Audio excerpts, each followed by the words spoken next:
एक ऐसी सच्ची घटना जिसमें एक पूरे परिवार की किस्मत सिर्फ एक रस्म पर टिकी थी। एक 85 साल पुराना श्राप जो आज भी जिंदा है। चलिए सीधे उड़ीसा के एक बेहद सुनसान गांव में चलते हैं और इस रहस्यमयी कहानी की गहराई में उतरते हैं। ये कोई आम किस्सा नहीं है, बल्कि एक ऐसी खौफनाक सच्चाई है जिसका साया पीढ़ियों पर पड़ा हुआ है। सोचकर देखिए, क्या हो अगर लगभग एक सदी से चले आ रहे एक खून से सने समझौते को अचानक तोड़ दिया जाए। इस कहानी की गंभीरता यहीं से शुरू होती है। ये एक ऐसी कसम थी जिसे निभाना कोई चुनाव था ही नहीं। ये एक भयानक मजबूरी थी जिसे तोड़ने का सीधा अंजाम मौत था। इस पूरी घटना का केंद्र रोहित नाम के एक शख्स का पुश्तैनी घर है।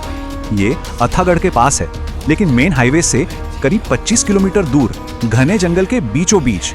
घर के चारों तरफ 31 बीघा का एक विशाल जंगल फैला हुआ है। आसपास कोई नहीं, बाकी दुनिया से पूरी तरह कटा हुआ एकदम अकेला और सुनसान इलाका।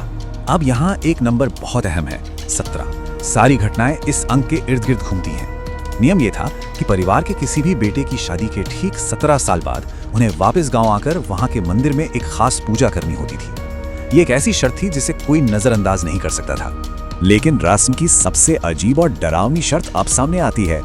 मंदिर में उस पूजा के वक्त बेटे की पत्नी का ठीक 6 महीने की गर्भवती होना जरूरी था, न एक दिन कम न एक दिन ज्यादा।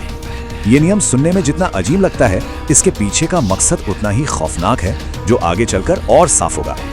अब आता है कहानी में सबसे बड़ा मोड़, जब रोहित के पिता की बारी आई, जो एक रिटायर्ड नेवी ऑफिसर थे और विज्ञान में भरोसा रखते थे। उन्होंने इस पूजा से साफ इनकार कर दिया। उनके लिए ये सब सिर्फ एक अंधविश्वास था, लेकिन उन्हें अंदाजा नहीं था कि उनका ये एक इनकार बरसों से सोए हुए एक भयानक खतरे को जगा देगा।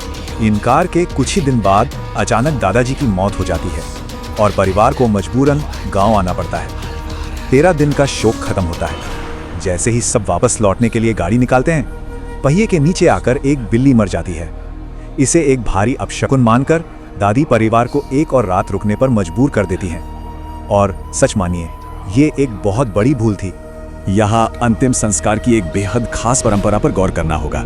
इस परिवार में नियम था कि पति की मृत्यु के बाद पत्नी अपने सोने के जेवर उतारकर मृत पति के मुंह में रख देती है। दादी ने भी अपना सोने का झुमका दादाजी के मुंह में रखा था। इस झुमके की बात याद रखिए, क्योंकि आगे ये एक भयानक इशारा बनने वाला है। रात गहरी होते ही डर बढ़ने लगता है। दूसरी मंजिल पर सो रहे परिवार को ठीक छत से पायल और चूड़ियों के खनकने की आवाजें आने लगती हैं। फिर कुछ भारी आवाजें आती हैं, जैसे छत पर कोई घोड़ा दौड़ रहा हो। और तभी नीचे के मेन दरवाजे पर ऐसी जोर की आवाज होती है जैसे कोई उसे तोड़ने की कोशिश कर रहा हो। हिम्मत जुटाकर पिताजी नीचे जाते हैं, दरवाजा खोलते हैं, पर वहां कोई नहीं होता। लेकिन चौखट पर उन्हें वही सोने का झुमका मिलता है जो दादी ने दादाजी के मुंह में रखा था। यहाँ एक ऐसी भूल होती है जो सब पर भारी पड़ती है। पिताजी सोचते हैं कि ये झुमका शायद अंतिम संस्कार के वक्त गिर गया होगा, और वो उस अशुभ चीज को उठाकर वापस घर ले आते हैं। रोहित की माँ के लिए वो पल किसी बुरे सपने जैसा था। जब पिताजी नीचे गए थे, तब माँ ने देखा कि उनके कमरे का दरवाजा अपने आप खुला। उन्हें साफ एहसास हुआ कि कोई अंदर आ चुका है, और फिर किसी ने उनका नाम पुकारा, शांति।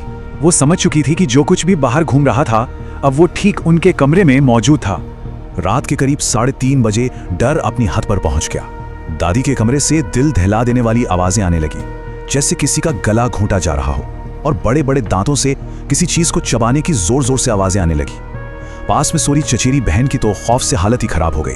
अंदर का नजारा देखकर उस बहन का खून सूख गया। कमरे में एक बेहद काली घनी परछाई दादी का गला दबा रही थी।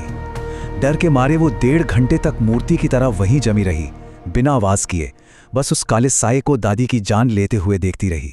दादी का अंतिम संस्कार पूरा होने के बाद परिवार ने जल्दी से वहां से निकलने की कोशिश की, पर वो साया उन्हें जाने देने वाला नहीं था। तिगोरिया जंगल वाले रास्ते पर उनकी गाड़ी पूरी तरह दुर्घटनाग्रस्त हो जाती है। जख्मी और बुरे हाल में उस परिवार को मजबूरन उसी अकेले पुश्तैनी घर में लौटना पड़ता है। उनके पास कोई विकल्प ही नहीं बचा था। शांति पूजा के लिए जब एक पंडित को बुलाया गया, तो माहौल और भयानक हो गया।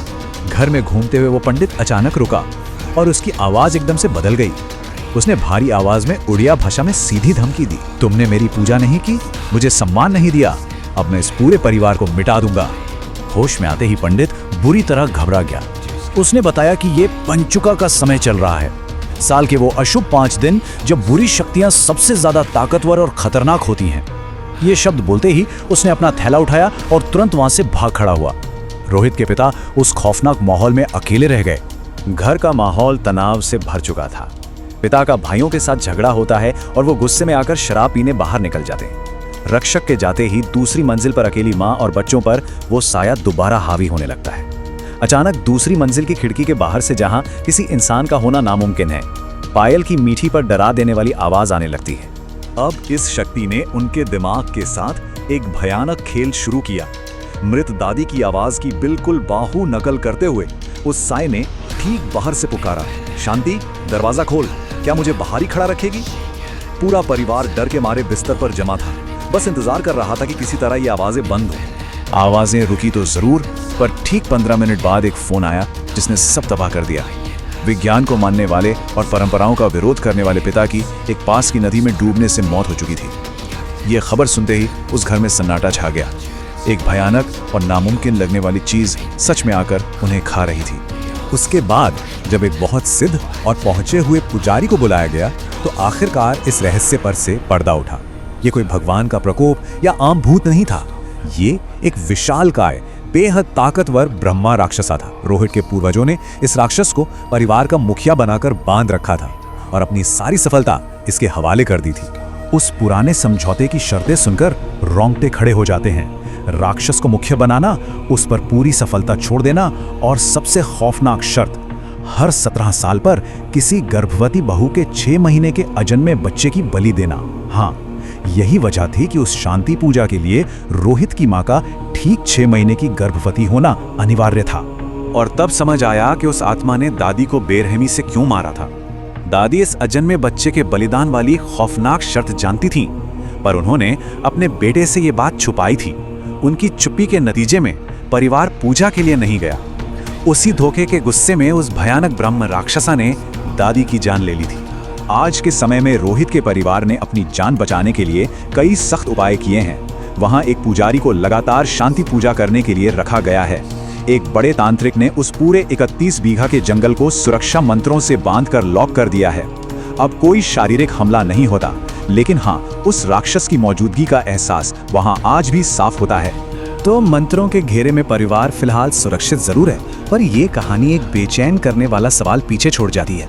समय का पहिया तो घूमता रहेगा, तो जब इस 85 साल पुराने समझौते के हिसाब से अगली बार फिर 17 साल पूरे होंगे और वो ब्रह्म राक्षसा दोबारा बलि मांगेगा, तब क्या होगा? क्या ये मंत्र उसकी भूख को रोक पाएंगे या ये चक्रव्यूह कभी टूटा ही नहीं?